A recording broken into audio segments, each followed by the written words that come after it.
Hello అండి, అందరికీ welcome to Maguva life. ఈరోజు వీడియో వచ్చేసి కలర్ఫుల్గా కనిపించే ఈ వెజిటేబుల్ రైస్ని ఒకసారి ట్రై చేయండి.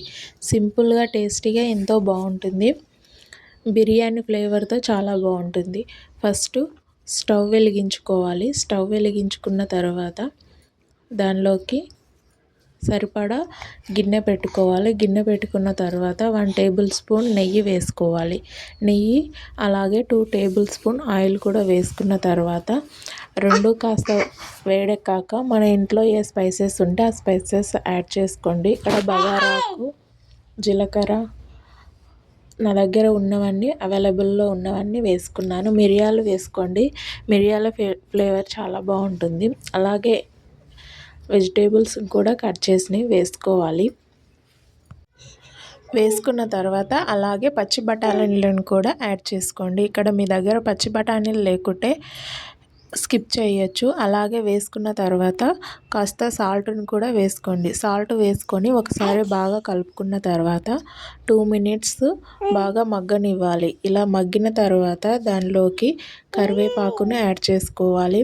కరివేపాకు యాడ్ చేసుకున్నాక ఇంకాస్త మెత్తబడనివ్వాలి. మెత్తబడిన తర్వాత దానిలోకి అల్లం వెల్లుల్లి పేస్టు, కొత్తిమీరను కూడా యాడ్ చేసుకోవాలి. యాడ్ చేసుకున్న తర్వాత పచ్చివాసన పోయేదాకా ఫ్రై చేసుకోండి. అల్లం వెల్లుల్లి పేస్ట్ని వేసుకున్న తర్వాత దానిలోకి మనం ఎన్ని గ్లాసుల 2 గ్లాస్ బియ్యం తీసుకున్నా కాబట్టి నేను ఇక్కడ 4 గ్లాస్ వాటర్ యాడ్ చేస్తున్నాను. హాఫ్ అన్ అవర్ ముందు నానబెట్టుకున్నాను. ఇట్లా 2 గ్లాస్ బియ్యానికి ఇక్కడ నేను 4 గ్లాసుల వాటర్ పోస్తున్నాను. మీరు చూసి పోసుకోండి. ఇలా వాటర్ వేసాక బాగా మరగనివ్వాలి. ఇలా బాగా మరలుతున్నప్పుడే దానిలోకి గరం మసాలా, బిర్యానీ మసాలాను కూడా యాడ్ చేసుకోండి. ఇలా మరిగేటప్పుడు వేయడం వల్ల దాని ఫ్లేవర్ ఎంతో బాగుంటుంది. మీరు కూడా ఇలానే వేయండి. ఇలా వేసుకున్న తర్వాత వాటర్ బాగా బాయిల్ అయ్యాక నానబెట్టి పెట్టుకున్న బియ్యాన్ని దీనిలోకి యాడ్ చేసుకోవాలి. ఇక్కడనే సాల్ట్ని కూడా అడ్జస్ట్ చేసుకోండి. బియ్యాన్ని వేసుకున్న తర్వాత ఒక 5 మినిట్స్లోనే ఉడికేస్తాయి.